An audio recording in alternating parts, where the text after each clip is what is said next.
कहिए से कहरी हा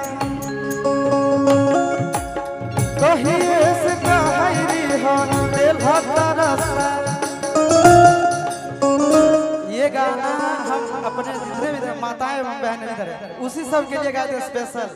बहुत ही अच्छा गाना था कि कहिए से एक औरत कहती है अपना पति से क्या कि कहिए से कहरी हो दिल तरसा एहो बलमुआ हो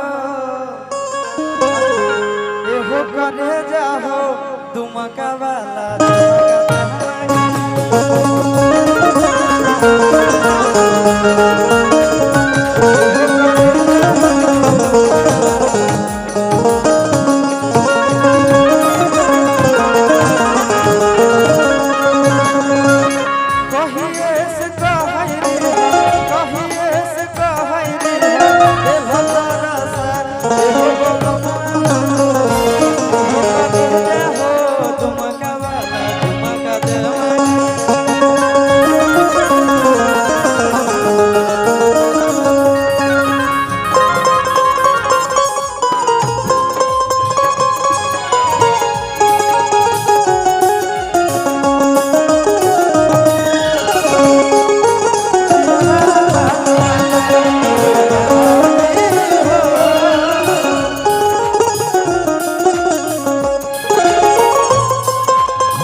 आप लोग इतना एक बार हो जाए क्या? हमारा मन नहीं लग रहा है इतने देर से। रामजी पासवान मुखिया जी की तरफ से 500 रुपया का पुरस्कार है। भगवान करे हमेशा आप सुखी रहिए। बोलिए ना। सुमित कुमार जी की तरफ से बहुत बहुत पुरस्कार है। हाँ एक बार यार भर्ती पटना में गा दिया जाए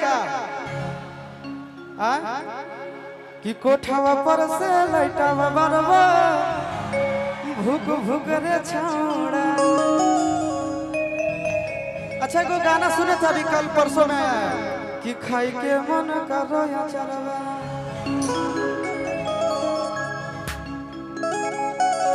कि अगे भोरे भोरे आज कैले ही फोन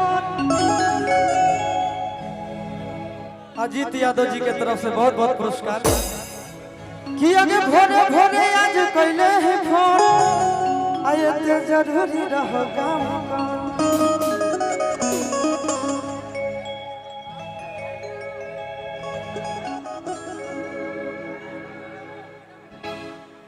अच्छा छोटू विक्रम टेम्पो जी के बहुत बहुत उसके तरफ से बहुत बहुत पुरस्कार है।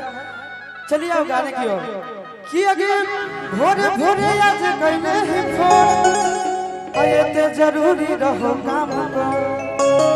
तो लड़कियां कहती है कि अरे चेकअप डॉक्टरवा से करावे नहीं अरवा खाई के मन करो या चरवा।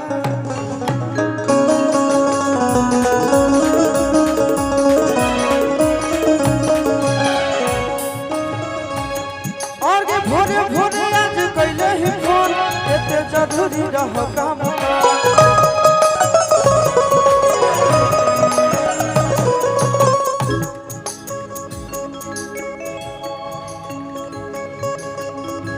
भाई रुको नाम नहीं के सुनाई पड़ो। प्रदीप कुमार प्रदीप यादव। अच्छा हाँ दे दे भाई दे दे के बार दे दे। नदिया के तीरे तीरे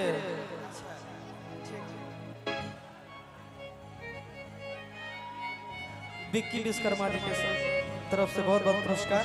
गाना का फरमाइश एक ठो